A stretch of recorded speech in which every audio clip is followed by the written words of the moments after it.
Hi, Donna. 1 second. Let me make sure because it had me live. Yeah, I got a YouTube button at the top. Okay. Yep, it says the content of this meeting is being sent to YouTube. Oops, Okay. I lost Perfect. it. Okay. Hello, YouTube. Give us a moment. It looks like we already have one person watching. Hi, Jessica. Let's give me a moment to get situated. Uh, let Third me time's see. a charm. Third time's a charm.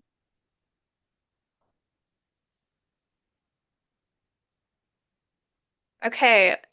On my phone, it looks like we're live. I can see Donna's face. So that is perfect. That is so weird that it wouldn't let me connect when you first got on, but I we'll see. We'll figure it know. out. Yep. Okay. Let me do that. Make sure I can see the chat button. Okay, well, hello, YouTube. It is so good to be here. My name is Misty Lane, and I am the host of the Kepler College Astrology Book Club.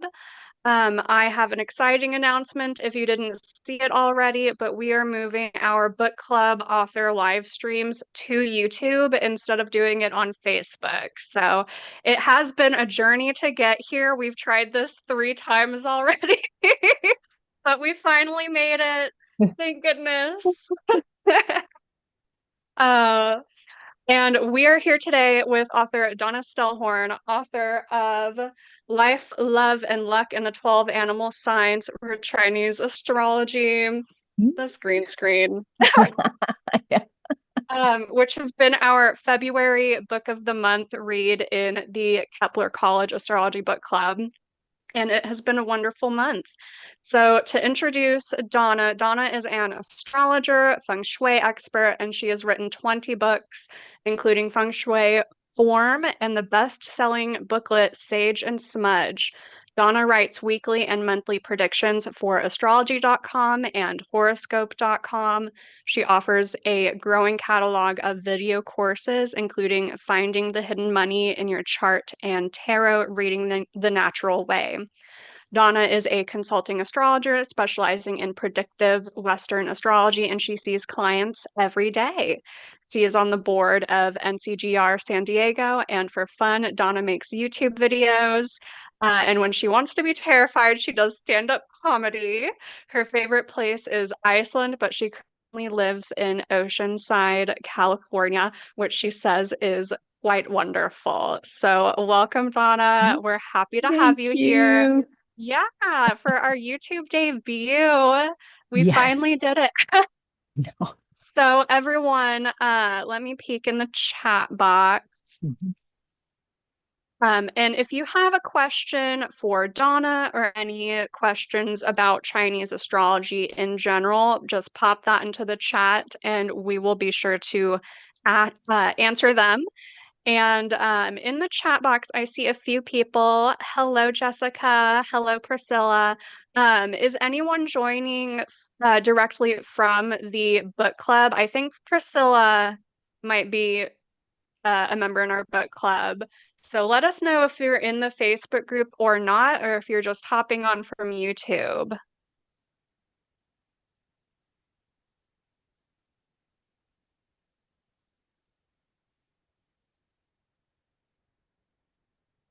Okay.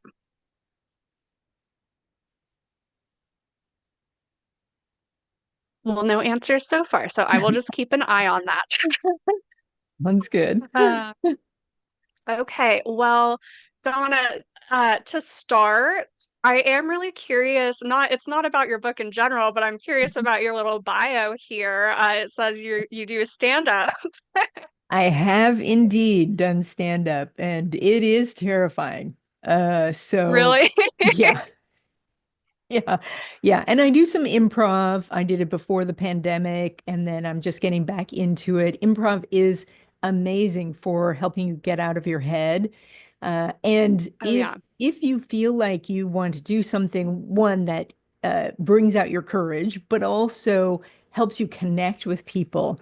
It's just you and one other person on the stage, completely focused on each other. So improv is an amazing experience. And then if you then want to really get scared, go do stand up. That's Oh, it's good to terrify yourself every so often. Okay, it looks like we do have joining us from Facebook. So welcome, Kim. Welcome, Anon. You can't figure out how to name yourself. That's okay. Sometimes we don't need to have our names out there. It's fine. Okay. So we have a few questions that we wanted to wrap up from our last not a Q&A, but from the webinar you did on Mhm. the wood snake. So it is 2025, which is a wood snake year. Mhm. One of our questions left over from that webinar included someone said, you mentioned wood years are about growth. Could this be growth or spread of disease? That is an interesting question to start on. Yeah, yeah. Unfortunately, yeah, everything can grow. And that's why it's necessary for us to focus on the things that we do want to have grow. Because yes, disease is possible, and this will be our second wood year. So, but a yin wood year that we have, maybe our reactions are a little bit slower, a little bit more passive. So, and that's a concern if the growth is not positive. But it's also, it's kind of like from a Western astrology perspective, it's like Jupiter. Jupiter will expand anything. So when it goes through your first house, you expand your courage, you expand your confidence, and you expand your waistline, you know, that sort of thing. So, so this is a similar energy because the element of wood in Chinese astrology is actually ruled by Jupiter. Okay, wonderful. So it sounds like growth of all sorts, especially watch out for those waistlines if you're worried about that. Oh, goodness. So, let's keep talking about the wood snake. Before we went live, you were mentioning the eight powers of the snake, and we're online, we're here on YouTube making content. So, what are the eight powers of the snake, and how do you think it would apply to digital content online? Yeah, so it's very interesting that, each in Chinese astrology we have these different animals, and so therefore we have attributes for them. So when we look at the snake, one of the first powers it has is to shed its skin. And so in the world, that means that we're letting go of whatever is deemed unnecessary or whatever people didn't value. It's just being, torn away. So for us, though, we need to look at our own lives and take that power and say, what do we need to let go of? What's the attitudes that we have? What are the fears and the guilt from the past and the shame from the past? I mean, we can keep the lessons, but we don't have to keep the pain of it. And so instead of feeling like, the world's ripping the things out from under you that you had wanted, take the time and take that power back and shed what you no longer want. So, and then a second one is that the snake lives on the ground. So we just finished a dragon year, and dragons can fly. Dragons are like these huge creatures and they're magical and all of that. But when you look at them side by side, the two animals look very similar, especially the Chinese Mhm. depiction of the dragon. But the snake lives on the ground. The entire body of the snake is on the ground, which from a world perspective means everybody's more cautious, everybody's more aware. What's going on over there? Is this safe? Is that safe? So we have to be aware and take that power and recognize that we're more intuitive this year, and that's very helpful when you are actively using it. Like, I'm going to go into a meeting with my boss. Like, let's tune up that intuition. versus I feel very unsettled and it's actually the neighbor that feels unsettled, but I'm picking it up. So Oh, there's that awareness of, is this really mine or does it belong to somebody else?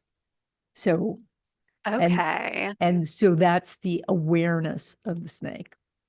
So, you want more? Yeah, go ahead. We have Okay. no other questions popped in yet. So, and Okay. if anyone has any questions for Donna along the way, oh, it looks like Kim has a question about that topic. So Kim says, thinking about shedding, do the eclipses play into the Chinese astrology storyline as well? That's a great Well, question, Kim. that is a great question. And in Chinese astrology, the eclipses are not necessarily noted, but we can use them. So an eclipse very much is about like on a very mundane level, like you're walking out of a room into another room, and then the door shuts behind you. And so it is that you can't go back in it. And so you're in a different environment now. And so that is, you have a job, you leave that job, door shuts behind you, you cannot go back. So if we can actively move towards that, we are letting go of whatever was in that past room. So, Oh, walk through the door and don't go back. yeah. Wow. Okay. And when we Shed picture that it that way, skin. it's a little less intimidating because I know eclipses Yeah. can be intimidating. So, That's a really good way to put that. Because there's so much, especially with content online, there's a lot, and historically even just a lot of fear attached to eclipses, I think.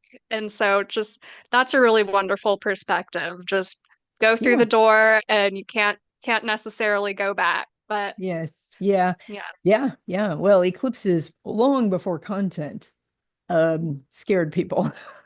So, yeah. Yeah, right. It's like, what was going on in the sky? Yes. So some things never So, change. yeah. Yeah. Well, and it doesn't change because eclipses really do affect your life. Hmm. Even if you're not specifically hit by the eclipse, your boss could be hit by the eclipse and then say, okay, it's going to affect you. So we do have to lean into the energy of the eclipse, find where it is in your chart, and go do as many changes in that area as you can to use up that energy. That is a great point. Yeah, I'm eclipse season starts very shortly next Yeah. month, and I'm interested to see how it'll go. I have a lot of Virgo going on in my Ah, chart, so yeah. Yeah, yeah, yeah. This it's pair a of year for me. eclipses is going to hit all the mutable signs and all the cardinal signs. So there's just a few fixed signs going, yeah, I'm off the hook. Probably not though. Yeah, So who's really ever off the hook? There's always something going on, you know? there is. Um, Yeah. All right. So back well, to speaking the, oh, sorry, go ahead. We can go back to the eight powers of the snake. But since we're talking about eclipses, I Hmm. know there have been some confusion in the group discussions about the destructive and creative cycles when it comes to the Chinese astrology. So, Mhm. what are your insights about that? Well, the Chinese astrology system is so interesting because it has a creative and destructive cycle for the elements. So in Western astrology, we can see, that Earth gets along with water and all that. But in the Chinese system, they're constantly interacting with each other. And then we also have to add in the idea of there's a hierarchy. And that is that sometimes we're dealing with something that's larger than us. So even if we're on a creative cycle, then we're creating, and we just, we can just get depleted. So, or even on a destructive cycle where we think that we are containing some sort of energy because we're destroying it, it's just too much and we still get overwhelmed.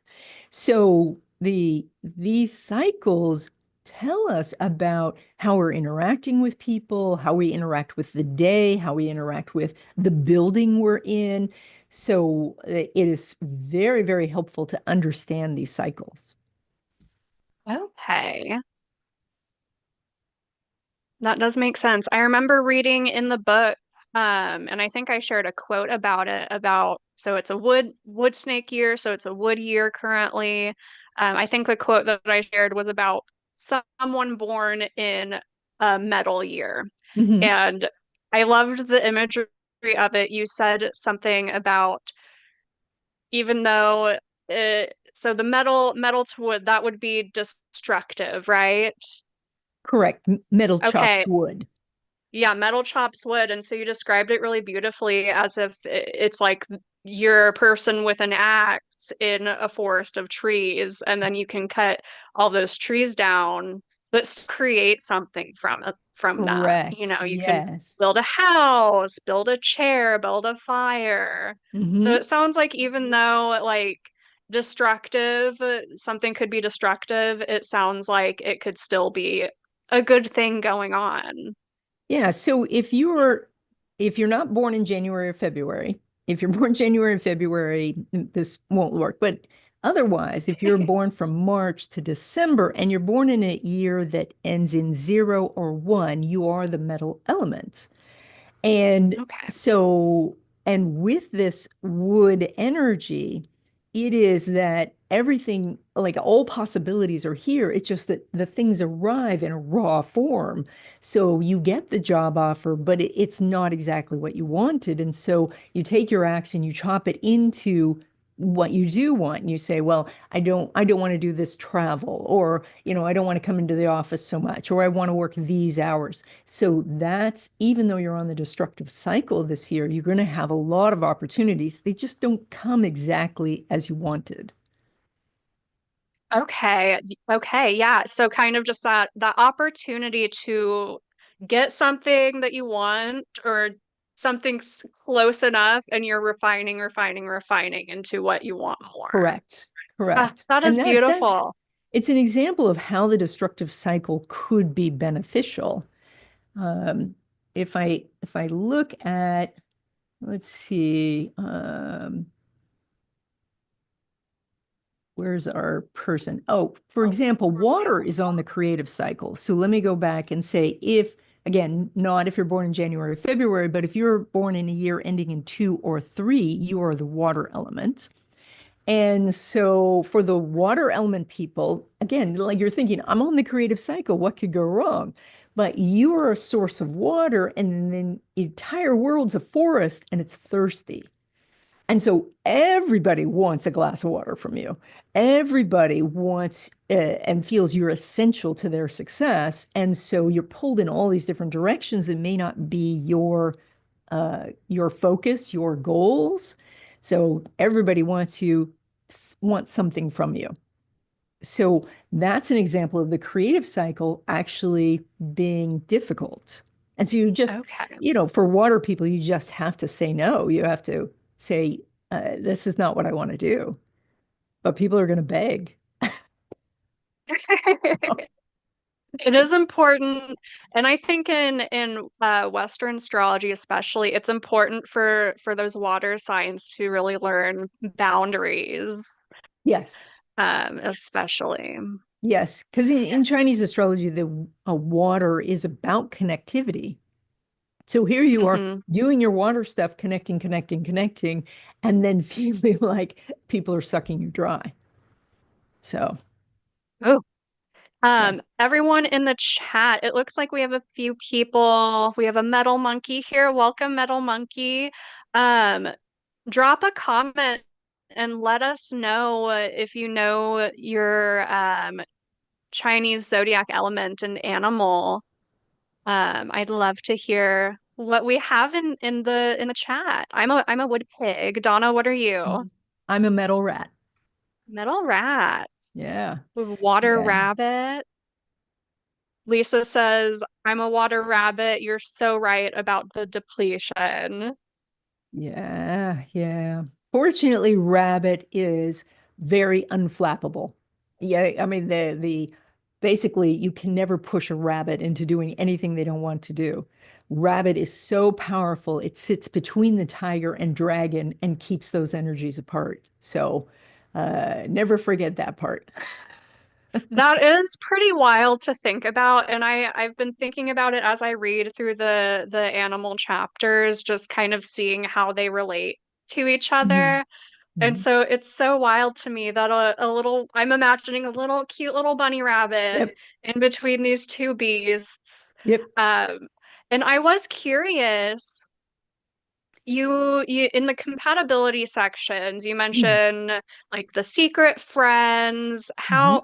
What are kind of the relationships between the animals? Because I've been surprised to see like, oh, such and such animal gets along with such and such. I'm trying to think of the essential characteristics of how those animals might act in reality, and I would be like, well, wouldn't a dragon just want to eat all of the other animals? Or the tiger. You're Yeah, right. the secret friend thing is pretty unique to Chinese astrology because otherwise compatibility works kind of like Western astrology. The triplicity is nice, the sextile energy is nice. So, but yeah, for pig, and you said your wood pig, water wood Mm-hmm. pig. Wood pig. So yeah, so your secret friend is tiger, right? So then you're like, really? But that means that during a tiger year, you have more luck. That was a couple of years ago. I think it was 2022. Hmm. And then well, tigers have more luck in the pig or boar year. So you can kind of connect with that secret friend, and you'll find that you actually have friends, like literal friends who are that sign, and you go, I don't know why, we just get along. I'll have to look into that. I have not. I'll usually get all of my friends' Western astrology signs. I will have to see, hey, what's your Chinese astrology? I'll have to see if I can find those patterns, especially. Okay, so we have wood goat, water monkey, water dog, metal rooster. Welcome, everyone. No fire so far. No, that So. is surprising. They're probably doing things. They might be out doing things. Who knows? So, for all the wood people out there, this is a wood year. This is the second wood year. And so, of course, wood wants to grow, and you guys have unlimited access to every, book, podcast, video that's ever been made, right? So, the issue can be, if you're growing, growing, growing, you can get a little spindly out there, like, oh, yeah, now I know a little bit of this and a little bit of that. And while I think being a generalist is very helpful, it can you guys can go overboard with it this year. So, I'm definitely. Oh, we do have a fire pig. Welcome, fire oh, pig. good, good. Wonderful. But I can totally see what you're saying about that just in my own life. I definitely like to have my hands in multiple buckets and be learning multiple things at the same time. But it gets to be too much sometimes. Kind of have Yeah, to pick one, maybe not just one thing, but yeah. maybe No, limit it to I three things. I agree. Wood should not limit to one thing.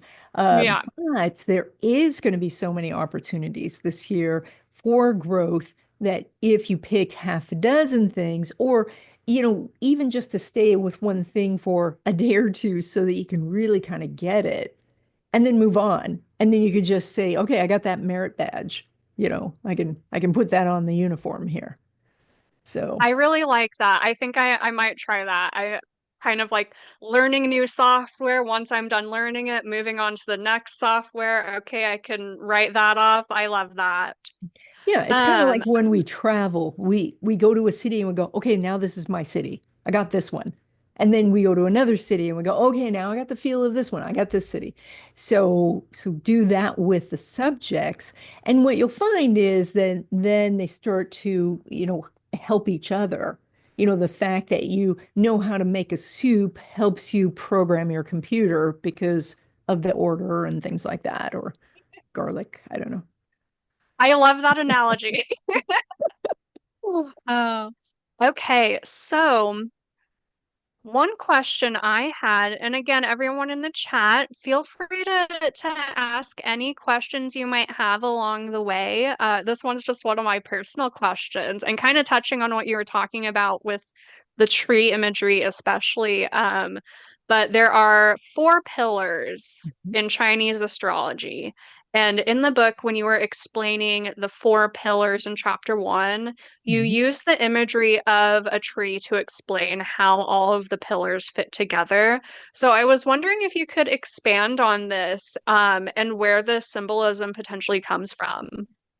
Well, yeah, and this is one of those connections that we have with Western astrology. So this means that all the Western astrologers out there have an edge here when it comes to learning Chinese astrology. So there are four pillars, one for the year, month, day, and hour you were born, and each pillar is made up with an animal sign and an element. And if anybody out there wants their four pillar chart, you can go online and you can find little calculators. That's BAZI, or just email me and I'll send you your chart. So the year pillar, which is your potential, is like the roots of the tree. This is what you pulled from your ancestors and your spiritual family. And so this is kind of like the ascendant. And it's not a one-on-one correspondence. Mhm, Ascendant might be also how you physically appear.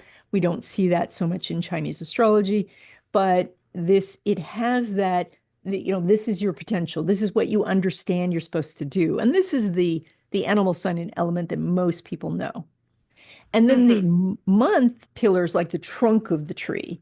And this is the IC. This is the fourth house cusp. This is your family, your upbringing. So where the year pillar is nature, this would be the nurture side of that.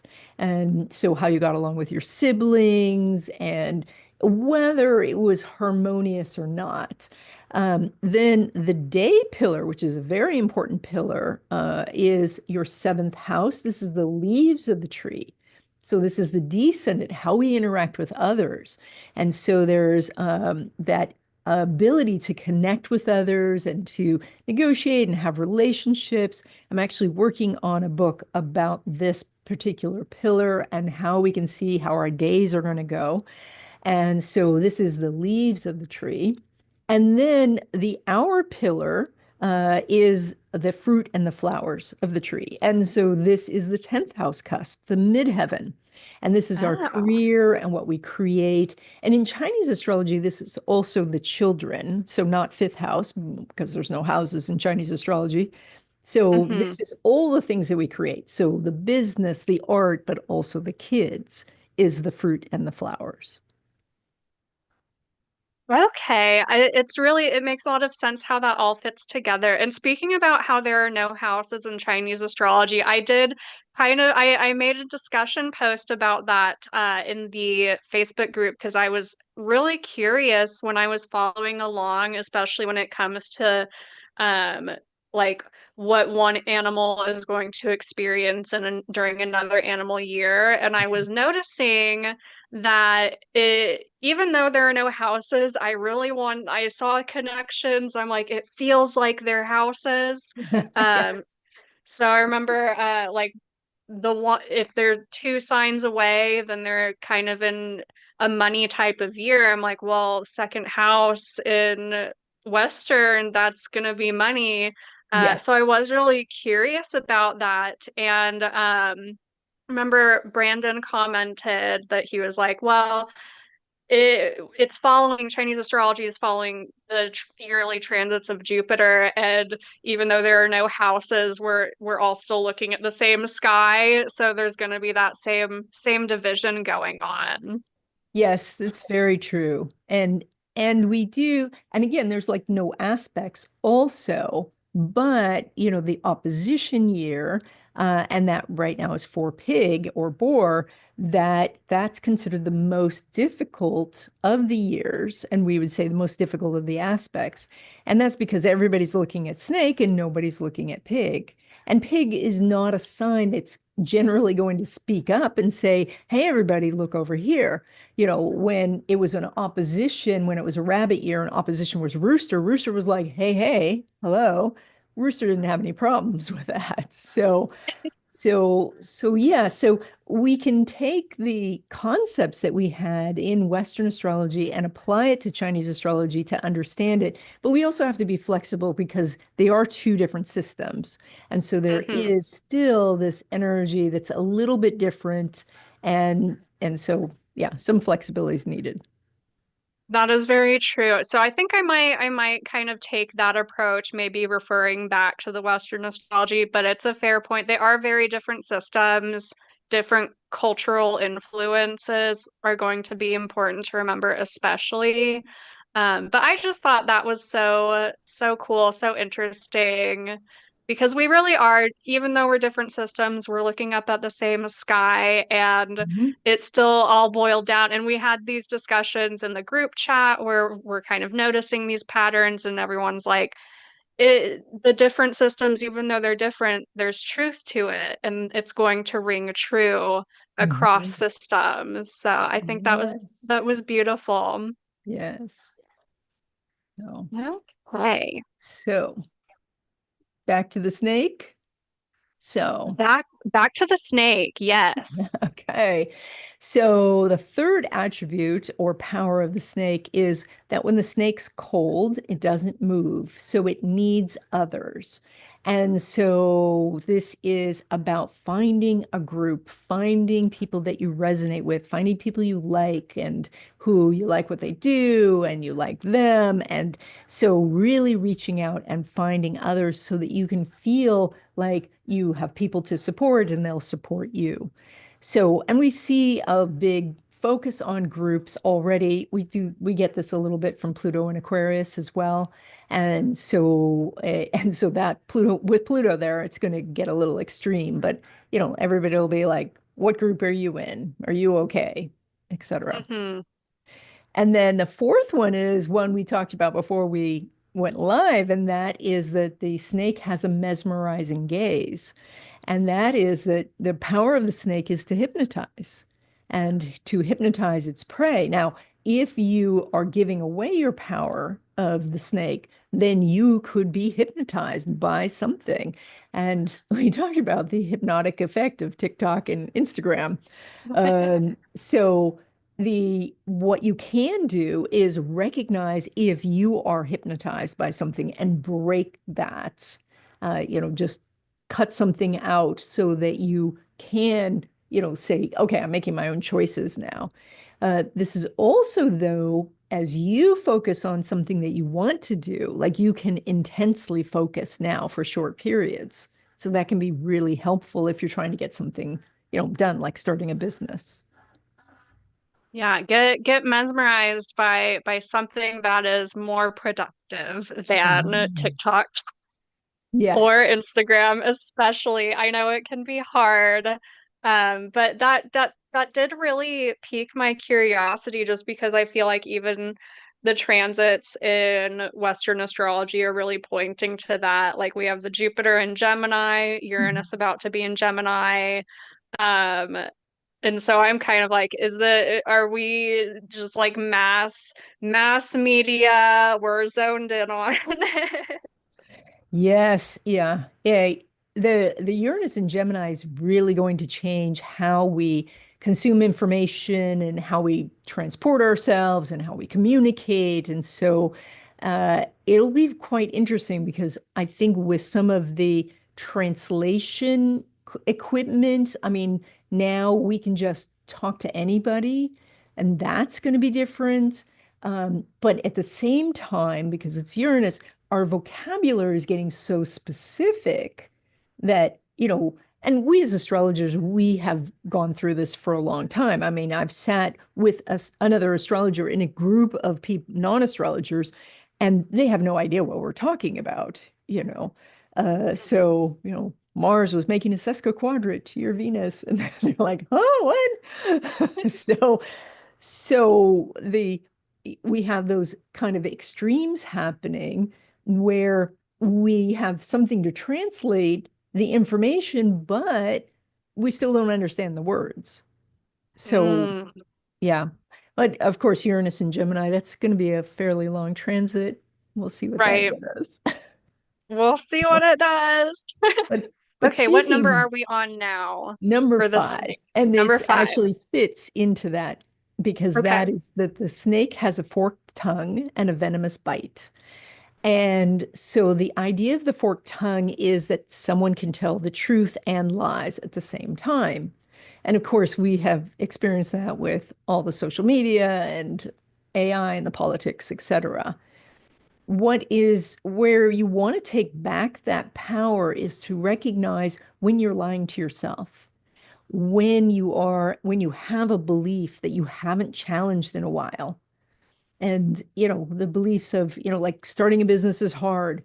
Well, not anymore, So, or, I'm not good enough at this, or I can't focus, or, any of these things. Like it's time to challenge those things because they could be lies. That's very true. It's the year to stop telling lies to yourself. Yes. And of course, be aware that others may be telling you lies because they have an agenda. So, Absolutely. so Okay. then number six is the snake is flexible.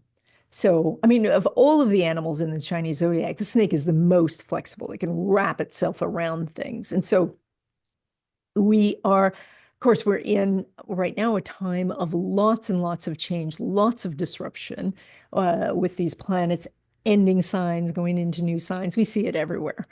And it's the snake reminds us that we have the power to be flexible, that we can adapt. And we've already, like even you guys who are younger out there, you've probably already been through 2008, you've been through 2020, like you've already been very flexible. So when you look at the future, you just go, I'll be flexible. That's okay. Mm-hmm. Yeah. That is very true. Yeah. Yeah. So number seven is that the snake has overlapping scales. So the snake actually has a sense of armor, and but this Mm, armor is not something that impedes the snake, but it actually helps it move forward. It actually gives it traction. yes, it So in does. the world, what we're going to be seeing, of course, is more things that are armored, like more people thinking about protection. There's a lot when we talk about the Western astrology and Chinese astrology together, there are a lot of signs of war going on right now. And so, so people are gearing up. And of course, in the news, I've heard, like Elon's selling a ton of Hummers to the government. They're all going to be armored. I heard there's a new Uber service where you can get an armed guard with you. But what we need to be thinking about is that we can be protected and still move forward, that we don't have to be in a bunker. We don't have to hide out at Mhm. home, that we just take precautions. And that's, situational awareness of, like if people around you seem a little crazy, move off in another direction. So, Yeah, don't engage the crazy. yes. Yeah. And then the last one is that the snake can move even though it doesn't have any arms, hands, legs, or feet, which is Mm, amazing, right? So, and so in the world, I mean, the downside of this is that it means that disadvantages are no longer going to be taken into consideration. That all of the affirmative action, whatever type it was, is all going away or is already gone. And mhm. so the person who's disadvantaged now has to compete against the person who has all the advantages. That sounds really bad. But what this is, when we take back the power, it is that it doesn't matter our disadvantages. We still can do something amazing and remarkable.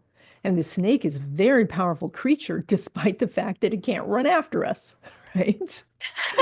So, so this is as we continue to use the resources that we have and search for more resources, we get more powerful. So instead of focusing on what you don't have, you say, how can I use what I do have to my advantage? Wow. We're not even a full month into the wood snake year. And and you can already see that going on just in the world around us. So that is, I'm interested to see how that's going to unfold throughout the rest of the year and people finding their power back, especially. Yes. I think we are out of time. I know you Yeah. said you had to hop off I around do. 11:45. That's okay. But thank you so much, Donna, for joining us and for bearing with me through the YouTube Oh, fiasco. you're the But we did YouTube it. hero now. Yes, yes, Thank you made you. it And happen. honestly, thank you to you and also the entire Kepler team for helping me out on that. And thank you to the book club for being patient as well. Our March book of the month is Venus Star Rising by Ariel Gutman. That's We a will good start one. reading. I'm excited for it. We are going to start reading 1st of March, of course. We will have the Facebook group discussions every Thursday. And then I will again make another group chat for this book for people who want a more candid discussion. And I'm going, if in case anyone isn't in the Facebook group, I'm just going to pop the link in the chat here for you if you would like to join. And I will see you in the Facebook group. Again, Donna, thank you so much for joining us today in Thank this you. fantastic topic. And I hope you all have a wonderful week, and I'll see you later. Bye.